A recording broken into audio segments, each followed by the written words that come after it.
Ladies and gentlemen, boys and girls, from Eric Lima Shenanigans of 1977, it's Monday, and you know what that means. It's time for another episode of the Raw Event Center. And now here's the man that will bring you all the wrestling action from Monday Night Raw, Mr. Eric M. Lima. Thank you very much, Mr. Announcer, sir. Welcome to yet another episode of Eric Lima Shenanigans, 1977 episode 2173 of the show. How's it going, everybody? And it is 11 o'clock, 11:04 p.m. As my clock's going up, April the 14th, 2025. First day back at work, and it was a beautiful day out. And it's going to be rainy again tomorrow. I think we had more rain in April than we did snow throughout this winter this past year. I mean, only, 2 major winter storms, but it ended up being, 5 inches, 4 or 5 inches of snow. You know, everybody made such a big deal of that, so it's like, So, So it's like we had the lowest amount, and then the upper regions got the higher amount.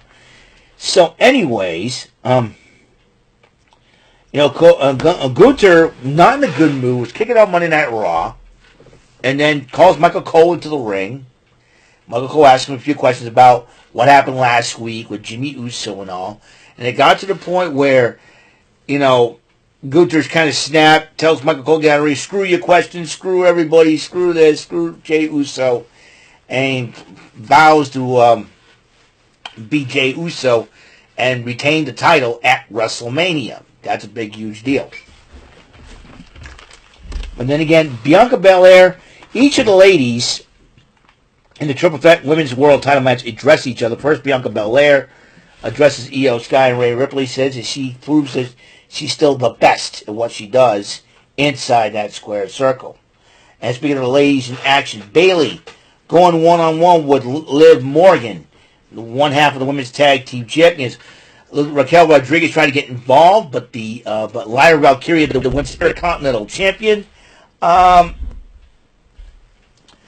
involved to make sure Raquel Rodriguez does not, get involved. And while the referee was distracted with Raquel Rodriguez, Liv Morgan tried to go for the Oblivion on Bayley, but Lyra Valkyria held Bayley's legs to make sure it didn't happen, and Bayley ended up winning the match. So, doing whatever it takes. Remember, just the final Raw before WrestleMania, folks, just to let you know. Paul Heyman was trying to call somebody, trying to get a hold of Roman Reigns. And Rhea Ripley responds to Bianca Belair and addresses Io Sky for the women's triple threat match for the title. Rey Mysterio went one-on-one with Julius Creed of American Made. Both factions, because Chad Gable, Brutus Creed, and Ivy Nile got involved. And then the LWO tries to protest. That would be Dragon Lee, Joaquin Wilde, and Cruz del Toro, but then the referees had enough. He ejects everybody from the ring. And then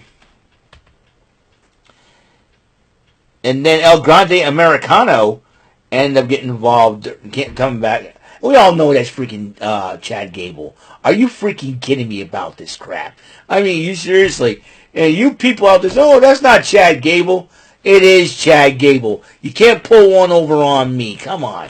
Chad Gable, think I'm stupid? You're going on my Lima Don't Play That list. Anyways, but didn't do much as Rey Mysterio won the matchup, and then El Grande Americano decides to try to load up his mask once again, starts headbutt Rey Mysterio, and he headbutted every member of the LWO after the matchup. The War Raiders addressed the New Day about defending the tag team titles, and then Jackie Redmond, which interrupted the New Day's Clash of Clans, and Xavier Woods gets upset with it. Why would you get mad at a beautiful woman like Jackie Redmond? Come on. Xavier and Kofi? Dorks. I like video games well as the next person, but come on. Listen, I'm wearing a video game t-shirt right now. Unbelievable. Anyways, And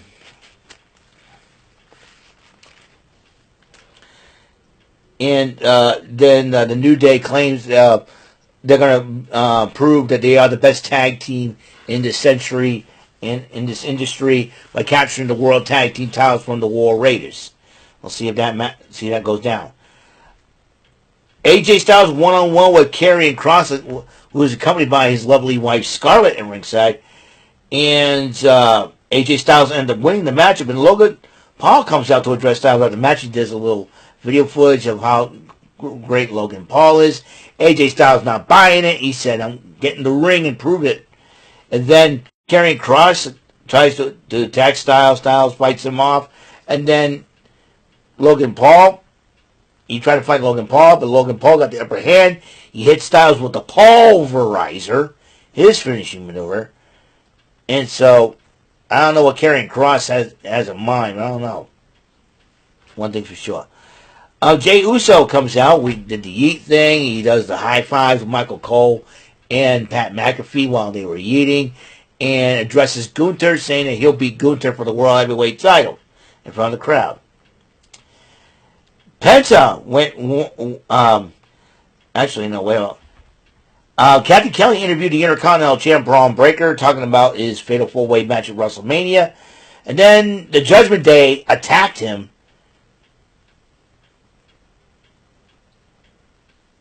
The Judgment Day attacked him before Finn Balor's match against Penta. And then Penta went one-on-one with Finn Balor. And remember, Penta has not been pinned or tapped out. He has not lost the matches yet by pinfall, submission, disqualification, or countout. Well,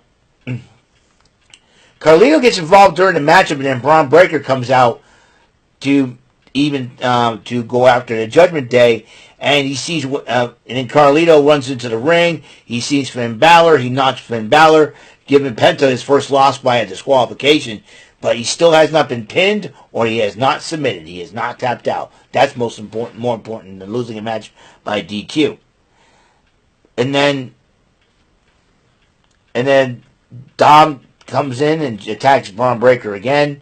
And then after Breaker cleans house of the Judgment Day, him and Penta fight it out. And then the Women's World Champ, Io Sky, addressing both Rhea Ripley and Bianca Belair in her native tongue of Japanese. And she basically says that she'll keep that, she makes sure that she won't be forgotten, and she will be noticed and will keep the world title. CM Punk talks to Paul Heyman while he's waiting for Roman Reigns. Roman Reigns arrives and sees them and walks away. And Paul Heyman follows him like a husband who's cheating on his wife, which is hilarious. And then Roman Reigns comes out and addresses the Sacramento crowd, saying how you supposed to pay a tab on somebody. And then Paul Heyman was about to, and then demands answers from Paul Heyman. Heyman was about to explain himself till Seth Rollins comes out. Seth Rollins goes, if you win, or CM Punk wins, this industry dies. I have to win the matchup. And then Roman Reigns attacks Rollins. They fight it out. And then Paul Heyman acknowledges Roman Reigns, and then Roman Reigns shoves him down.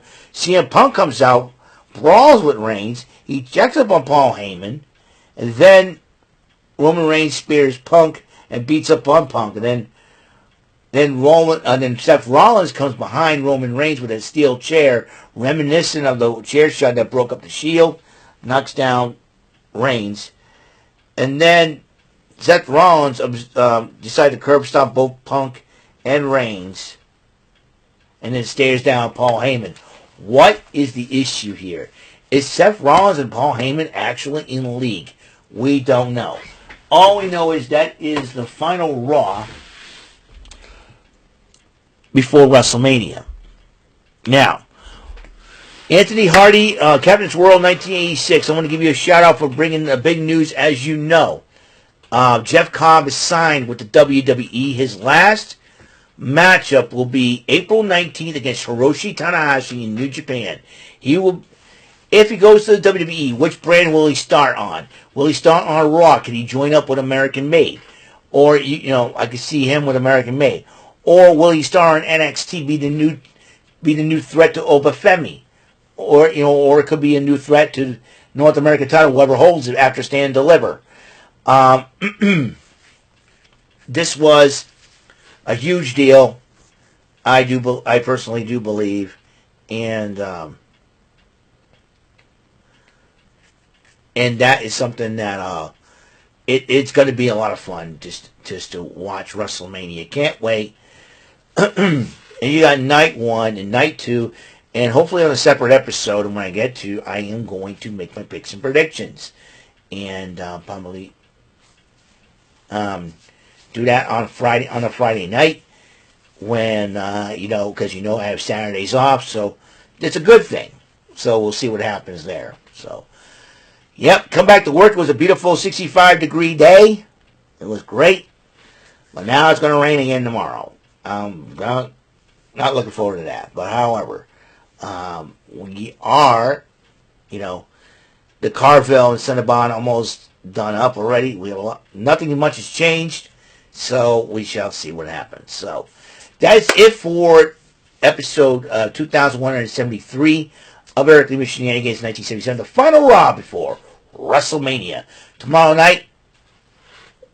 we got High Rollers, the T3 special, and I'll be making a guest appearance on the David 3000 network tomorrow night for Match Game. I'm going to be a Match Game panelist once again. I'll be watching NXT while I'm at it because NXT will be on for 2 hours, so from 8 to 9, I'm watching NXT from 9 to 10. I'll still watch NXT. I can multitask. That's the thing. I got to make sure I'm writing down on my pad and not on my little tally board there that I use for the Match Game. It's really cool. But Match Game's pretty easy to do when you're a panelist, so hopefully I'm looking forward to that.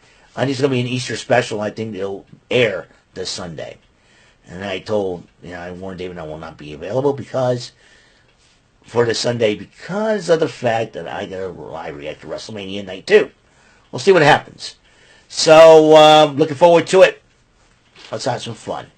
So I will see you guys later. You guys have a wonderful, blessed day. That's all for this episode. Tomorrow's episode will be coming. So until that next episode comes rolling around, Mr. Announcer, take us home. That is all for today's episode of the show. This is Mr. Announcer speaking for Eric Lima Shenanigans of 1977. A Big Beefy E and do it for Bob Saget production and in association with a Raving Bull for 3000 Telepictures and Distribution. Thank you for watching another episode of Eric Lima Shenanigans of 1977. See you later on the next episode of the show. Goodbye for now.